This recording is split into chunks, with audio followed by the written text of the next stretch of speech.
We're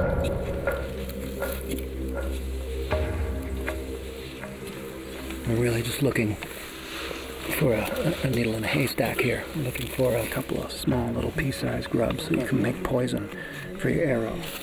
Those kinds of skills are vanishing rapidly. I'm Stroud. I'm on a mission to seek out the true masters of survival. The last indigenous people from around the world. Before they're gone. Before the past is lost. Before their world vanishes. I can learn their ways.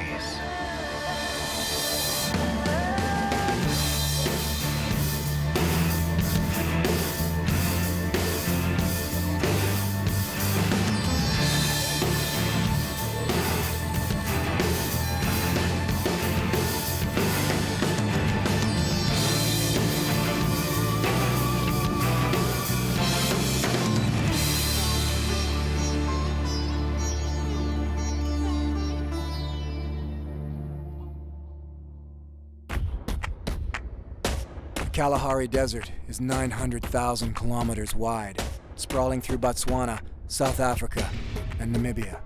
And I'm in Namibia on a journey to connect with a tribe called the San. Believed to be the original inhabitants of southern Africa, it's possible that no other culture on the planet has lived and survived as long as the San people. Around 3,000 years BC, the Sahara slowly transformed from rich hunting grounds into desert. The animals and tribes were pushed south, and they've been surviving here ever since. The San hunt with poison arrows and practice a legendary trance dance that allows them to communicate with the spirit world. This is how our ancestors used to live, and I've come here to learn their secrets.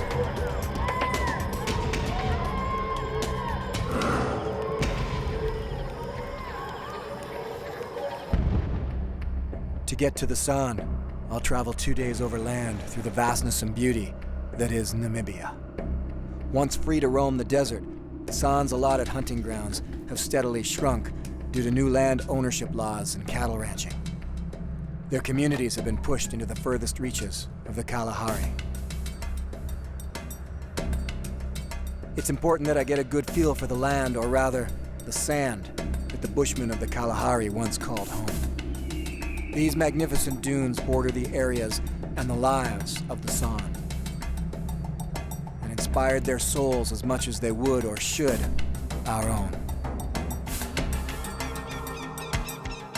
Where the desert and sand become rockier terrain, this is where the San people lived and survived for thousands of years. Places where they could hide and hunt game, and believe it or not, gather wild edibles. These badlands look about as desolate as anywhere you'll see on the planet, and they do exist all around the globe. Well, in fact, it's a very fertile hunting area and has been for thousands of years. And this is where the San people would come to hunt until they were displaced from this area. All of these ridges, all of the top lookouts are littered with millions of pieces of off-flakes, reduction stones that come from flint knapping, making stone tools. You can go down and get a closer look.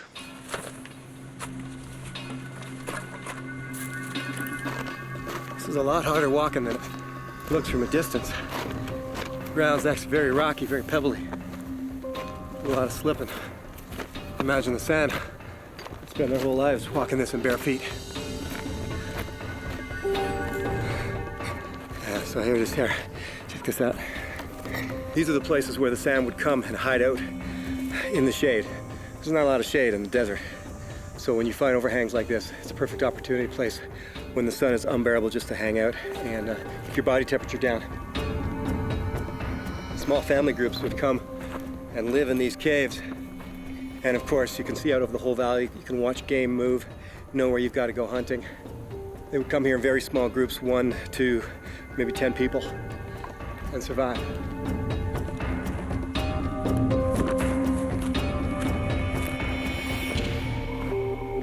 You gotta watch it in these rocky areas here.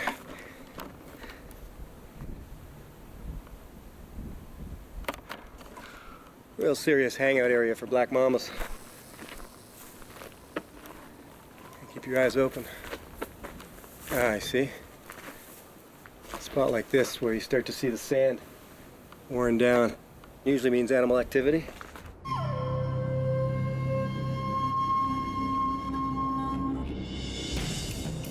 My journey to the San people is not over yet as I cross Namibia on endless miles of flat and straight paved road,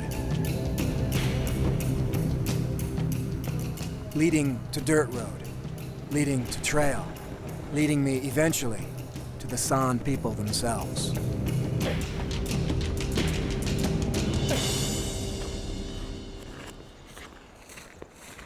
Halfway on my journey, and I've reached the rocks of Spitzkopf. These smooth rocks, shaped by the sand and wind over thousands of years, were an important spiritual place for the San. Primitive peoples throughout the world have left their artwork on rock walls. The San were no different. I'm hundreds of kilometers from where I'm spending time with the Son Bushmen.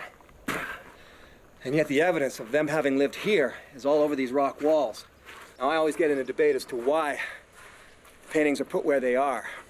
Some people believe that there's an earth energy, a mother earth, if you will, a powerful energy that flows through the rock and in through the body of the artist. Yet I also think that there's times when it's simply someone who wants to express themselves creatively. They just simply put a picture on a rock wall, and that's it. With the San people, there's an addition to it. It's also a form of communication. So rather than just a spiritual expression or creative expression, they would actually use these paintings to give communication to people coming through. For example, with the animals, if their heads are all facing in a particular direction, it means that's where the water is. And in the desert, water's everything. So it's a message to the next person who comes along, this way for water. And that's the way I'm going.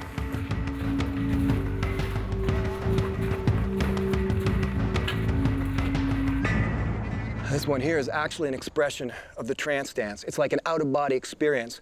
And when they go through it, they actually hunch over in a skulking-like fashion. And if you see this drawing here, it's like he's come out of his body and gone into that other place, that spiritual world. And that's the world I'm heading into. To learn the ways of desert life with the San. How they hunt with poison arrows, what they eat, where to find water, and most importantly, how they secure their spiritual survival. The San believe their spirits leave their bodies during the trance dance and journey to another realm, the land of the ancients. If I can gain their acceptance, I can take part in this ritual and then take my own journey. Perhaps even communicate with the ancients, the ancestors of the San.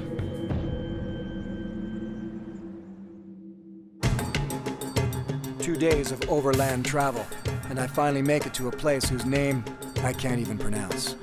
To one of the areas in Namibia where the San make their last stand before their culture is wiped out forever.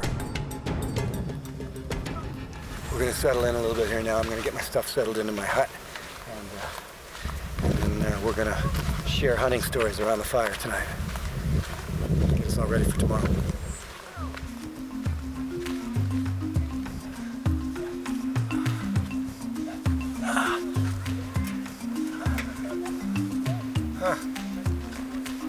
This is where I'm sleeping.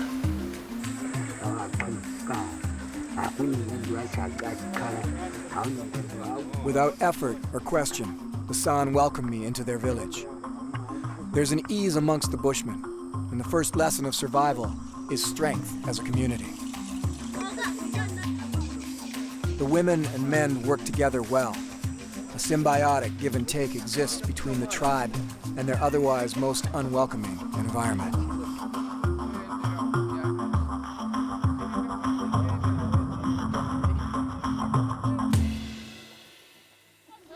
It's my first day with the San people. A century ago, there were thousands of these clans scattered around the desert. Today, there are only a few dozen left. Their hunting and gathering techniques are unique skills that could be lost in just one more generation. The whole family is gathered around the clan, pounding maize for dinner, and some of the wild arrows that they picked. And of course, it's tea time, too.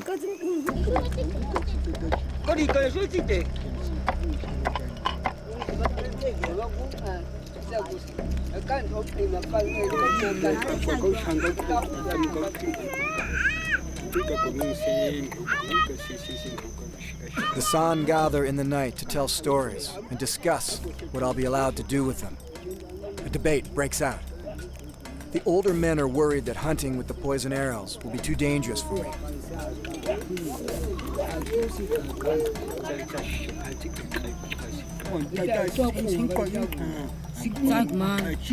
The bows are small and the arrows tiny.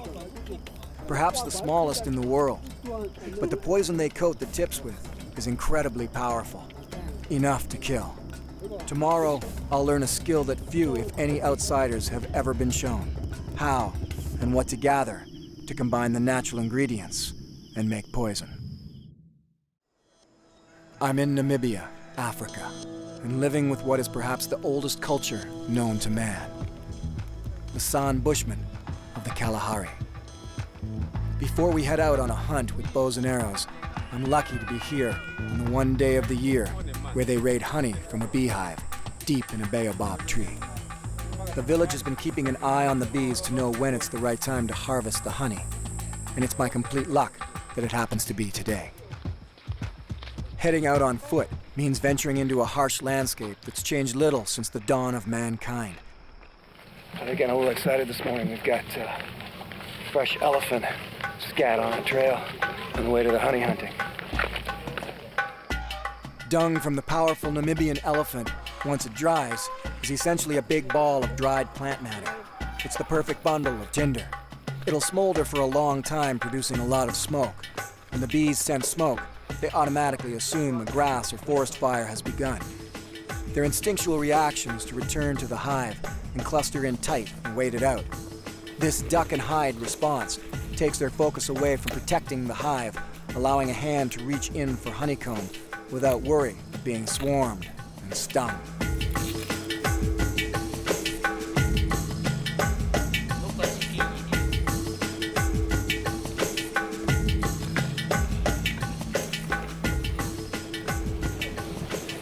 They've got the elephant dung right up in the hole, getting the smoke up in there, and it's ticking the bees off, let me tell you.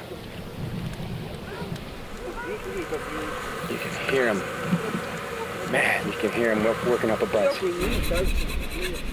The Bushmen are always careful to watch the bees throughout the year to see when they've started a new hive and begun making honey. Only the men gather the honey. The women and the kids stay back in camp. The honeybees of Africa are reputed to be the most aggressive honeybees in the world.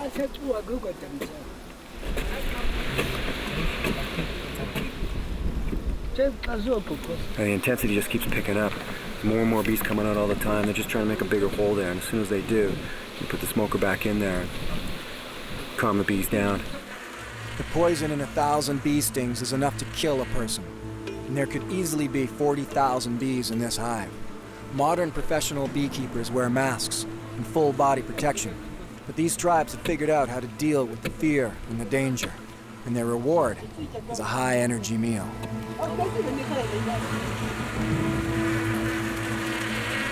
So they finally struck some honey.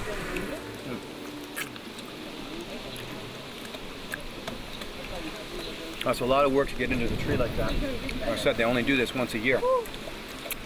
If they can, they're going to find their way into some major slabs of honey comb to bring them back. That's good honey.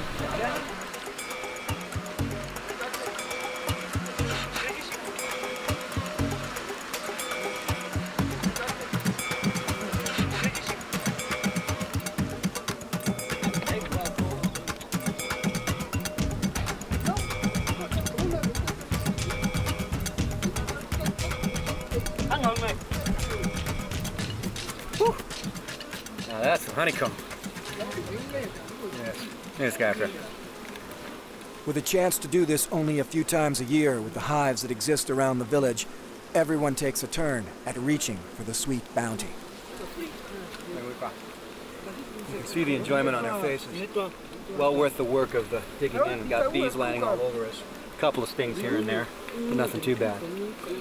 Still an incredible thing doing that when you think about it, and what a little bit of smoke can do to calm the bees down, and just reaching your hand in, pulling hunks of their home out, and eating them while they fly around.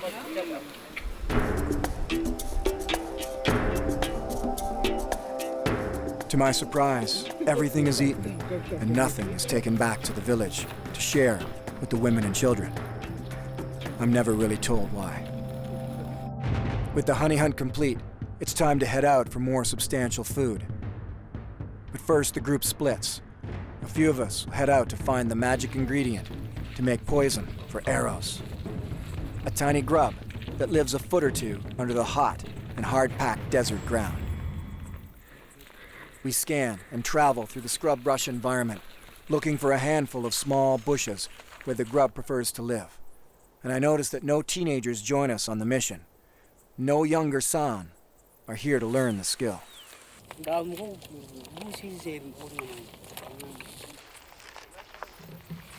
all three men are digging down right now, trying to find the larva they're looking for, where they can get the poison. There's a lot of danger even in just gathering. If you touch the grub and then touch your eyes, you can poison yourself. They never go hunting with poison arrows alone for this reason. It's a dangerous occupation. To be able to pick out a tree, know that it's the right tree, to dig down deep, to work hard at digging deep, just to find a couple of small little pea-sized grubs so you can make poison for your arrow. Those kind of skills are vanishing rapidly. We're really just looking for a needle in a haystack here. This is what it looks like.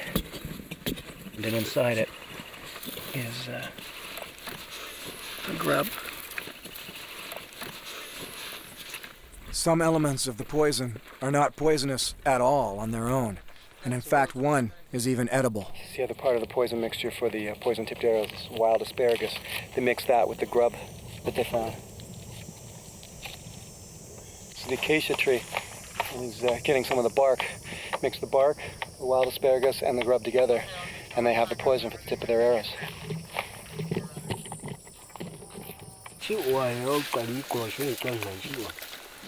In a moment of sincere lament, the Bushman says to me, "My sons and brothers don't know how to do this. They're not learning these ways. And soon, they'll be gone, vanished, forever."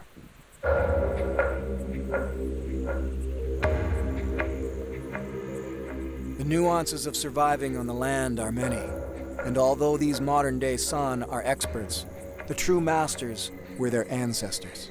To gain wisdom from the ancestors, we've got to take part in the trance dance. It's during this ceremonial dance the communication with the ancestors occurs.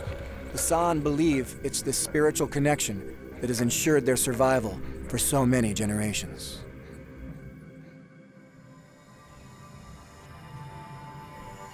It's day 3 of living and surviving with the Son Bushman of the Kalahari Desert, and they continue to share with me their secrets to life in this desolate and intensely hot and dry landscape.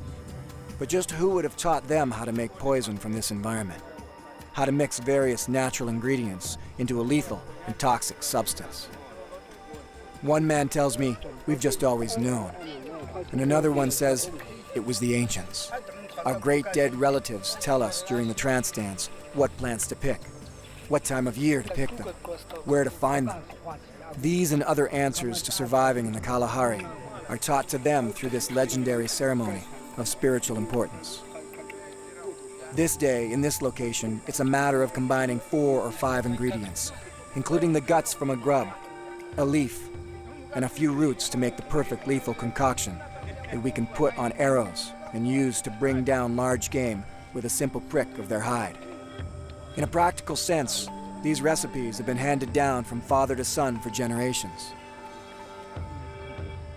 A variety of poisons have been used with various groups of hunters, perfecting their own signature kiss of death.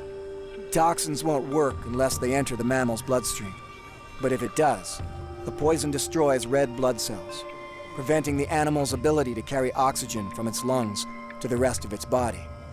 Death by slow asphyxiation. It can be a long and arduous process, as a hit animal can still travel 40 to 70 miles before the poison fully takes effect. The Bushmen will track their prey as long as it takes to fall to its death. They're extremely careful not to get any in their eyes when preparing the mixture. There's no known antidote.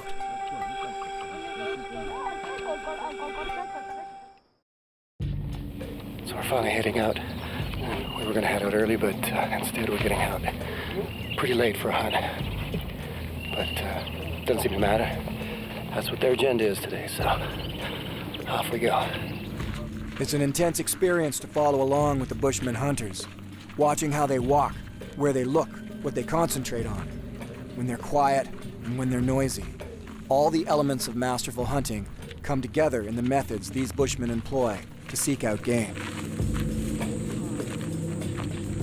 And that game may be something as simple as a turtle, something as consistent as a porcupine, or something as grand as a kudu. Just give me a piece of that root to chew on. Turns out it's about as juicy as a cantaloupe, so it's the one of the main plants for them to be traveling and to get their liquid from. Keeps their mouth from getting dry. It's quite tasty too. Now that I can see what edible plants that they eat, at least maybe I can also have a part in this and help out by also keeping my eyes open for the same plant and for turtles. So it becomes the absolute perfect combination of what we would classically call hunting and gathering. We're on the hunt, and we gather while we hunt. It really is the basis of mankind's beginnings. And on through evolution, here we go. Big hole. You have to be very careful passing by these holes, because the leopards actually crawl down into them. And if you walk right by the front, the leopard can jump out and attack. So they're always very cautious going by these big holes.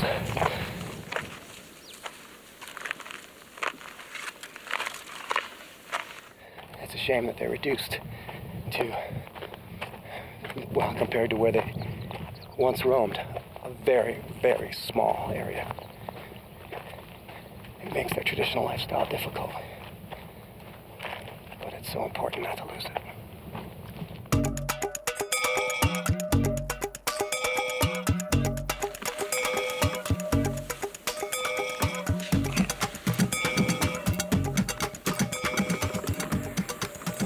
Those are actually spider holes. Awfully big spiders. 5 hours later, the hot desert hunt continues. San's very survival depends on paying attention to their surroundings. They have to foster a close relationship with every aspect of this tough land and be able to predict migration patterns, know how to find water. Water is a constant challenge. It's got to be scrounged for, sucked from beneath the mud with hollow reeds, caught in the hollows of trees during the extremely rare rains, or stored in caches of ostrich eggs. Only been at it a short while, but they've spotted some kudus. The kudu is an antelope and would make for a fitting symbol of the San people. They're sleek and strong animals who, like the San, are now sparsely populated over a large area due entirely to declining habitat.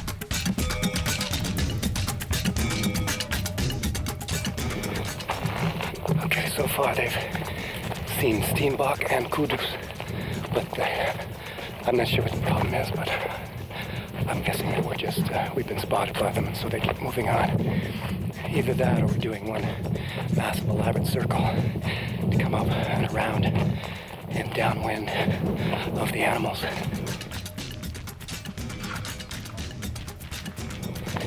For the Bushmen, the wind is everything. They must have the wind behind the animals. If the wind is behind the hunter and it blows onto the animals are gone like a shot. So, it's everything. Now that we've gotten to a certain spot, the hunters have spread out a bit. There's a lot of tracks, a lot of kudu tracks. Kudu would be a fantastic score for these guys. That would mean a lot of meat for the village.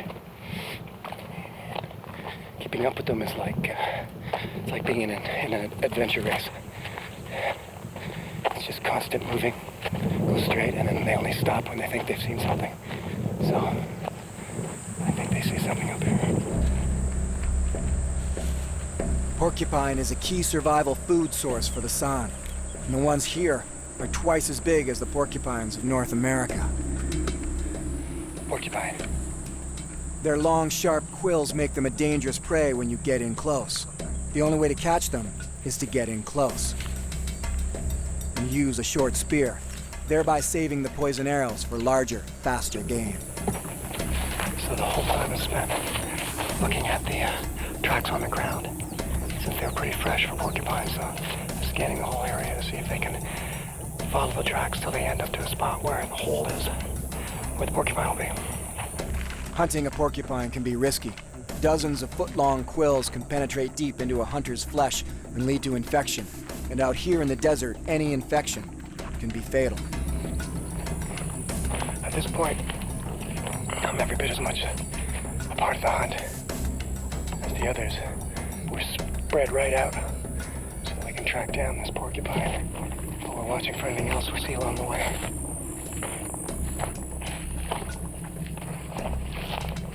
It's like hunting anywhere, really. I'll be able to see your partners from a distance. At the same time with some of these bigger trees. You gotta watch out, make sure there's no leopards sitting in the branches, or big snakes.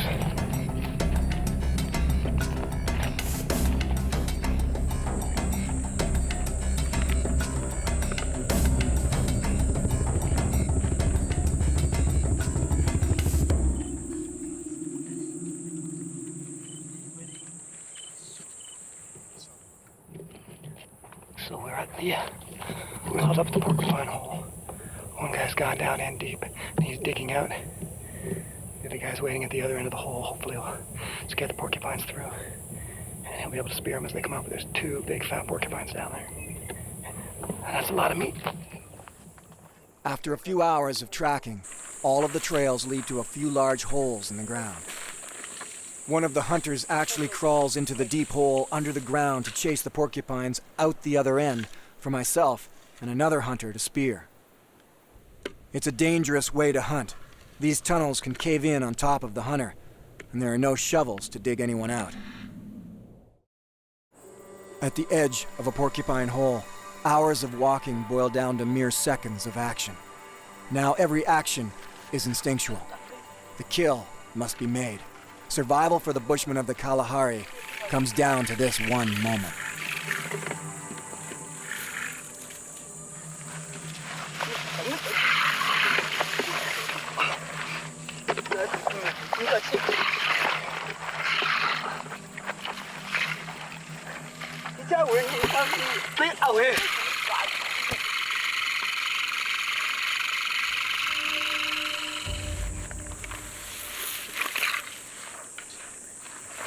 These 2 porcupines are a good size, and with no one being hurt, this has been a successful hunt.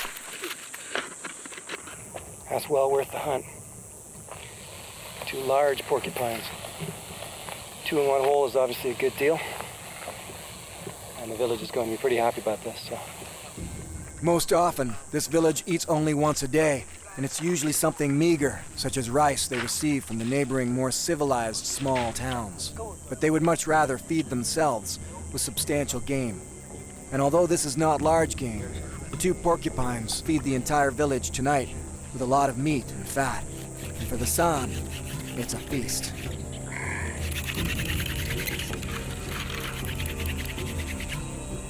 To sit and watch a Son Bushman use a hand drill to start his fire is the ultimate touching of ancient history. These are the people, after all, that invented it. They can get matches once in a while from the outside world, but knowing how to start a fire the traditional way is still vital to their survival.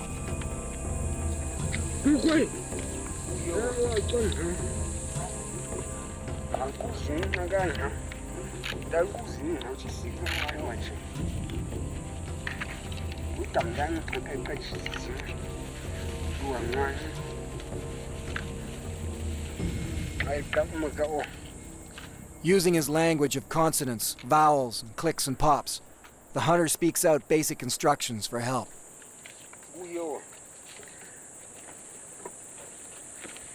Though they're masters of desert survival and live a life most of us could never relate to, they are still simply people, just a small hunting group of men hoping for luck and happy to have received it. That's the way I do it too. It's funny how fire-starting methods around the world seem to have evolved in the same manner. Thousands and thousands of kilometers apart, yet still, primitive tribes everywhere learn to start fire the very same way, by rubbing some sticks together. Whether it's a hand drill or the more advanced firebow.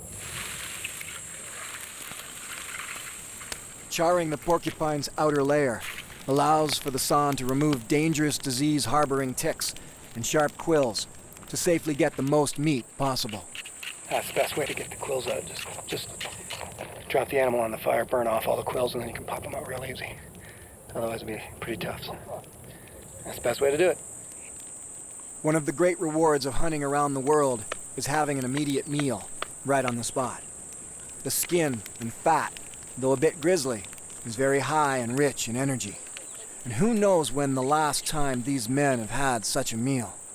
Today, they've earned it. They'll be happy to bring the catch back to the village.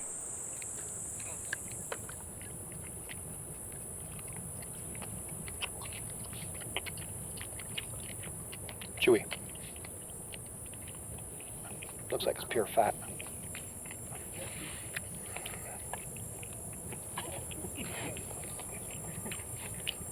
But that's just getting your mouth watering now, isn't it? So now we head back after having our porcupine lunch. I was expecting to eat turtle for lunch, but why eat turtle when you got porcupine? So we're heading back in the heat of the day, the middle of the day. It's going to be a bit of a hike. Loaded down with porcupine and turtle. It was a good hunt. They're very happy. Bring back 2 full porcupines to the village is important. And it helps to preserve this traditional way of life. All activities are linked in a web of desert survival that is as delicate as it is tough. This includes the trance dance ceremony. I'm getting closer to learning if I have what it takes to connect with the ancients, to learn from the true masters of survival. This hunt was just the first step in connecting with the Son Bushman of the Kalahari. I gotta tell you, that walk home was exhausting. I'm completely parched and dehydrated. They just look like they're still coming back from a regular stroll.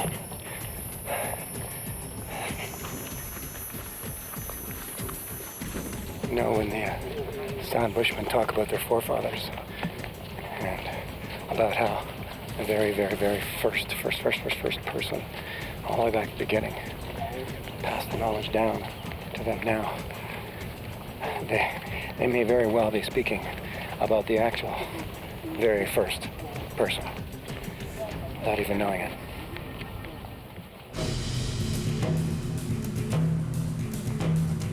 It's now time to move further through the Kalahari Desert to meet up with another group of San. This village incorporates cattle into their survival and even farming.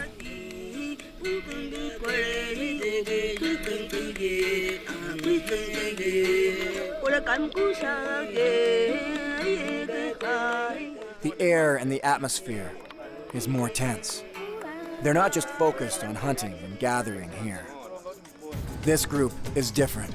These are the San healers, the shaman, and they practice the trance dance.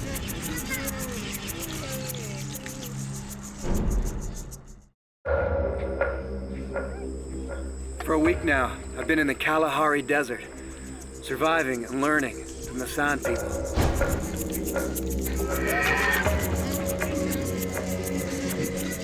Now, I'm about to partake in a traditional trance dance. These Bushmen have shown the trance dance to outsiders before, but this is different. They know I'm here to not only watch, but to learn. And not only to learn, but to find the path to communicating with the ancients, to connect with their masters of survival.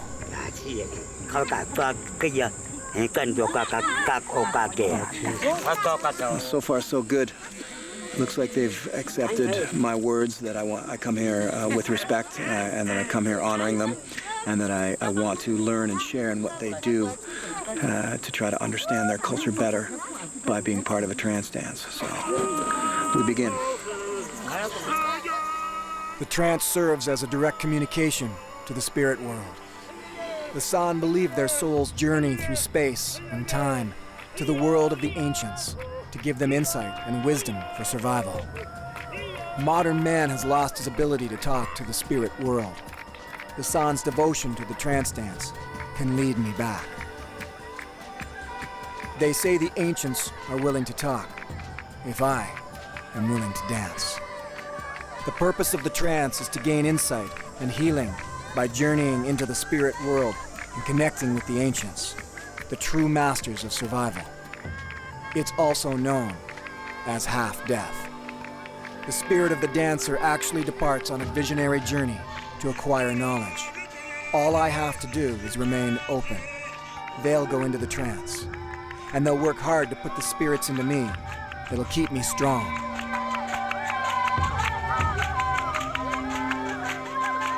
The men circle the women with short, heavy footfalls, the rattles surrounding their ankles pulsing and stressing each beat. Their bodies, hunched forward with arms close to their sides, are tightly flexed, waiting to fall into trance.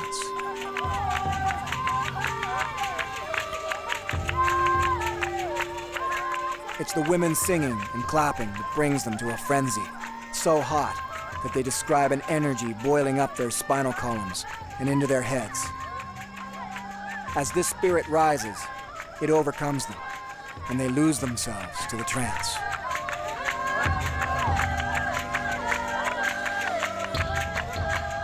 Years ago, this shaman lost his arm due to a self-inflicted stab into the bicep with a poison arrow.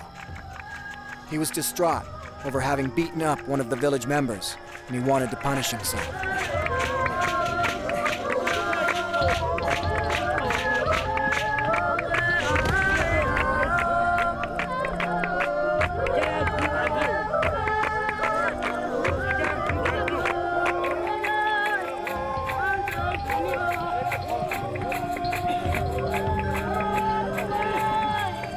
From the sheer physical exhaustion, combined with the heat of the day, he's reaching the trance.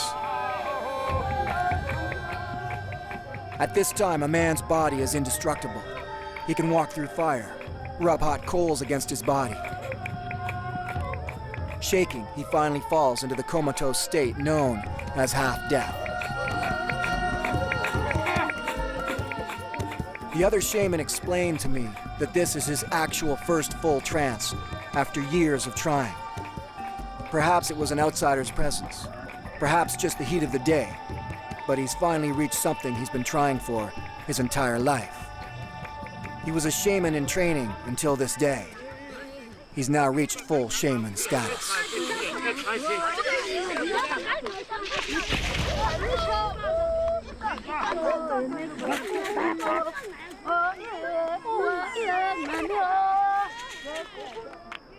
There are times when shamans will burn themselves horribly.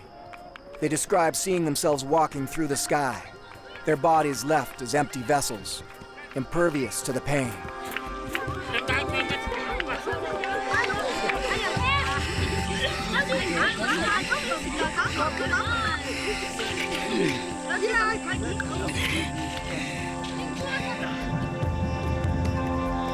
The dance is relentless.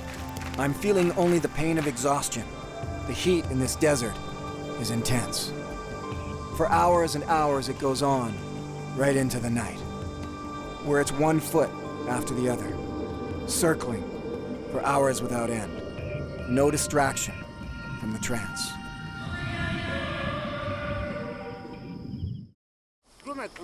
After traveling the harsh landscape of the Kalahari Desert and participating in a successful hunt, I finally find myself attempting an out-of-body experience.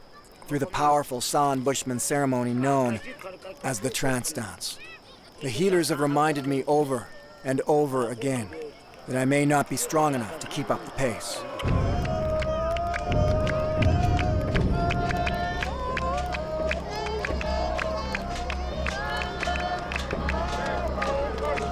It's been nearly 10 hours of constant dancing, and all the rhythms and the movements are familiar to me now.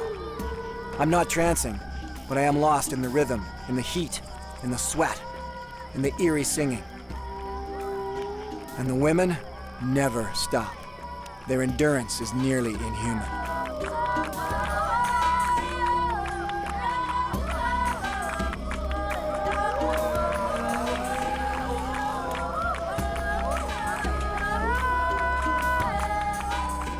The shaman constantly touch me, intending to put their spirits into me, into my soul. They say it's their honor to have someone take an interest in a vanishing practice. So they focused on me, taught me, put spirits into me, chased demons out of me. This stranger from the outside world who wants to connect with their spirit world, with their lives of survival. And in the end, showed me the path to connecting with the ancients. It'll be up to me if I continue to take it.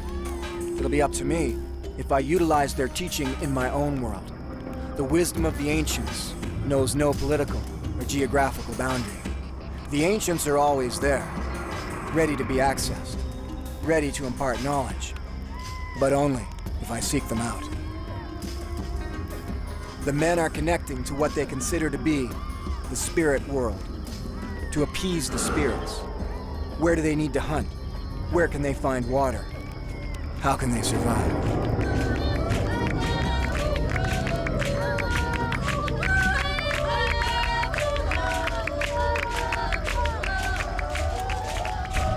Alright, so that was very intense. And to walk through that experience and to dance through that experience from beginning to end, you can't go through this kind of spiritual, physical, musical effect without it coming back on you again and again in life. And it will come back on me many times. I'm going to leave this on now to their own trances.